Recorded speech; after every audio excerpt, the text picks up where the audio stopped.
What? Sorry about that.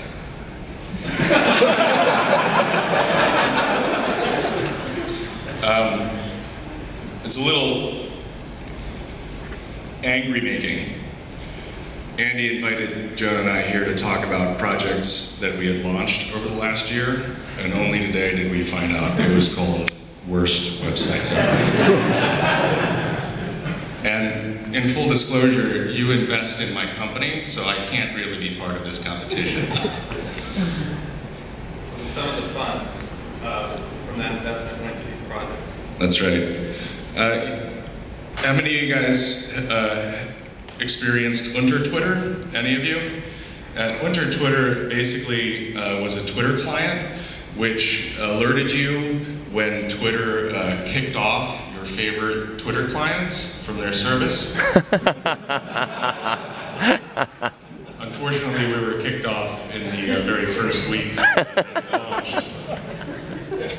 But Twitter did push a feed for their own client as the last tweet in our feed. So then we pivoted to something else totally different after that. So you heard about LifeWinner. I have to say, I have a fundamental problem with that business model. Runner-Upville was a lot more concise. Basically, the idea is that there's a lot of these socially gamified systems that reward you for doing great things. We figured if there is a kind of dopaminergic, awesome feeling for doing these things, why not just get to them first? So it's called Runner-Upville. Basically, we sense when you're about to win something, and then we give you a reward for almost getting there. Fully integrated with all of the APIs from all of these systems. Anything to add? No. Awesome. That one is already profitable and is running. So then we decided to do something else.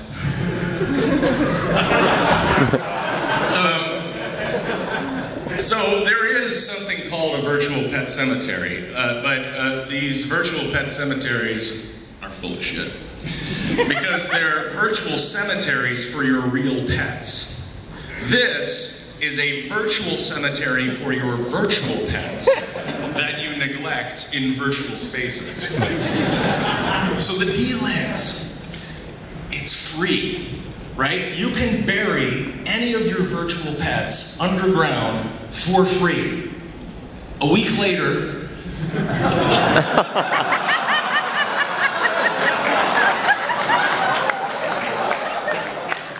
you're notified that unfortunately maggots have started infesting the rotting corpse of your pet, and you can either e-bomb them or upgrade to a crypt, both of which unfortunately are infested by another kind of worm.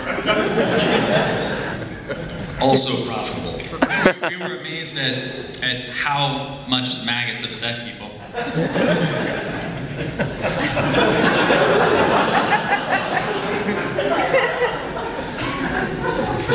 A/B testing.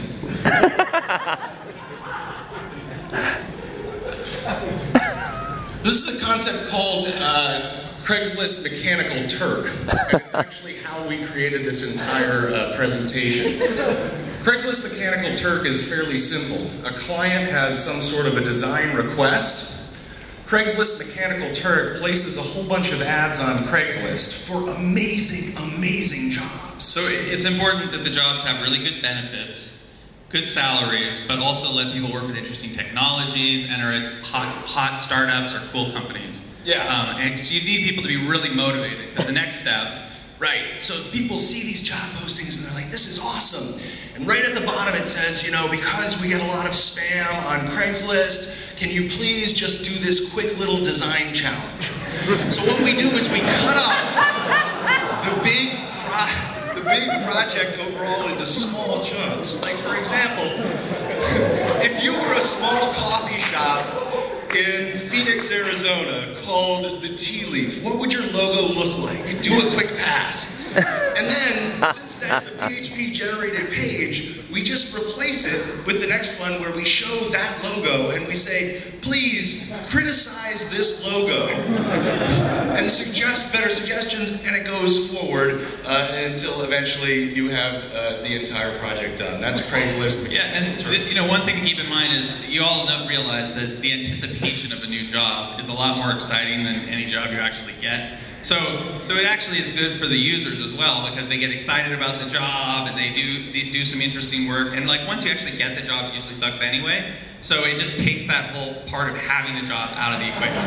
Yeah. Bhutan is run on gross national happiness, and that's part of this equation. So, for us, we look at the landscape and we say, where are users asking us to find solutions for them? We basically look for financial opportunities where other people don't see them and take advantage of them. For good. For good, yeah. So this is called FUCK. Fully utilized Creative Commons. And the trick here is, in a place like Flickr, you can search the photographs, and you can search with very, very narrow specificity. For example, only search within Creative Commons licensed content for things where the user has opted in to have these images used commercially. And to me, that's a request. Right? Basically, they're saying, do something with this crap. And what's sad is so many people upload Creative Commons images and allow commercial use, and then nobody uses them commercially. And those people must be very disappointed that they're putting their work out there to be used commercially, and nobody even takes advantage of that opportunity. So we typed mom into the search field for Flickr, and it turns out a lot of people want their moms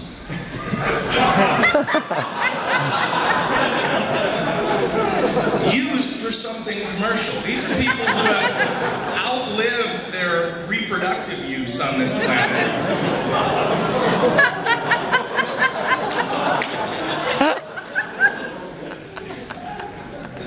Just a statement of fact, right?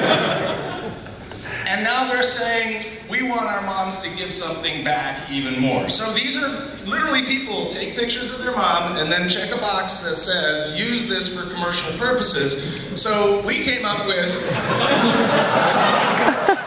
the MILFs of Flickr. And so what shocked us about this is that the calendar sold remarkably well, but we kept getting complaints from people that their mom was in the calendar, and it was completely confusing because, I mean, they wanted us to use their pictures commercially, and this was the one commercial use that actually we could find for the images, and yet they were still, some of them were still upset. So we're releasing a whole chain on fetishes, so that's coming out soon. We have feet and beards in the works. Thank you very much.